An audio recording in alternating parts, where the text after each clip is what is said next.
Right, you might recognise this person stood with us now. I don't know. Not used to seeing you in glasses though, so even I'm struggling a little bit, Lyle, to be honest with you. Before we get on to the reason we're speaking to you today, we were just having a conversation about hairstyles and the winner. Who would win hairstyle of the year in the AFC Wimbledon squad? Because yours are looking quite tidy at the minute, actually, but there are some dodgy varnets going on this season. I'd have to give it to George Frankham, to be fair. He's got the pineapple head, so I think it's George. I think they said he had a turnip today, so it's something different every week, but no, I'd give it to Georgie. Now, yeah, all right, I'll give you that. We were saying Jake Rees. Jake Rees got lovely hair. But anyway, we are here to present you with an award. So this is our podcast, 9 Years Podcast, Goal of the Season Award for this season. Now, do you know which goal of yours? I think you've scored, what was it, 13? 14? 14 this season. Do you know which of those 14 this award is for? It couldn't be the penalty on the opening day of the season, could it?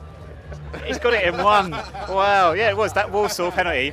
It was a great pen, to be fair. Wow. Keeper didn't have a chance. Any other suggestions?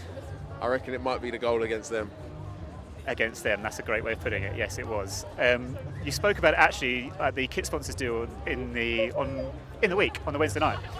And as you've said, and you have said this before, to be fair, don't really remember too much of it. It's a bit of a blur, but we will certainly never forget it. I'm sure Stu would agree. Picking up the ball on the halfway line, I think you took it around about 4 or 5 players in memory and then smashed it into the far corner. But what were your memories of the reaction to that goal immediately having gone in from the fans? The wall of noise, to be honest with you. Obviously, I've just been given a picture that was up in the dressing room of me celebrating with all the blue smoke when the flare was let off.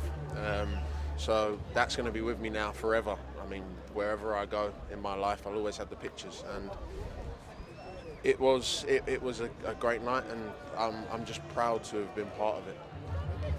We laughed, didn't we? Because that day there was security everywhere, wasn't there, that day? And somehow they managed to get a flare into the ground, which is quite interesting, and amazingly let it off just as you scored. It just felt like it had to be, didn't it?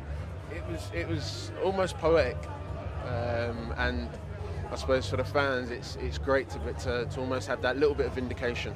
It's disappointing we've not finished above them. It's disappointing in the way the season's tailed off a little bit, but we can be proud of what we've achieved this season as a club, and that includes the fans and the staff and absolutely everybody that's involved. And we'll go and have a good summer off and back to start work at the end of June. Now, you say summer off. What are your plans now for summer? What happens for you? Do you go away now, or are you back in the gym next week? What's the plan for yourself? I'll continue being in the gym, but I think we've got 3 weeks where we've been told to do nothing. Because in the last 3 seasons, I think I've played 150 games and had some total of 9.5 weeks off. So my legs right now, they're sore. I'm not going to try and deny that. But we do it because we love playing. I mean, we don't all love football.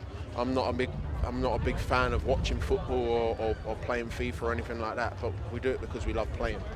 And you put yourself through a lot of pain, and it's just part and parcel of doing what we do. So I'm going to have a good little rest. I'll be back in the gym anyway, doing some weights work. I've been in there for the last 6 months, so that's not a problem. But I won't be doing much with my legs, that's for sure. Not planning on going away anywhere, or? I'm off to Stockholm with a couple of the boys in a couple of weeks' time, and then I go to Mexico at the start of June. So I'll enjoy that, and I'm sure I'll have a few for everyone here. Well, last season Jake Rees won this award. Yeah, that's our inaugural award. So I think you got a bigger percentage of you, to be fair, on the winning. No, I'm joking. But I'd like to present you with this award. Podcast. Against franchise. Thank you very much. Thank you.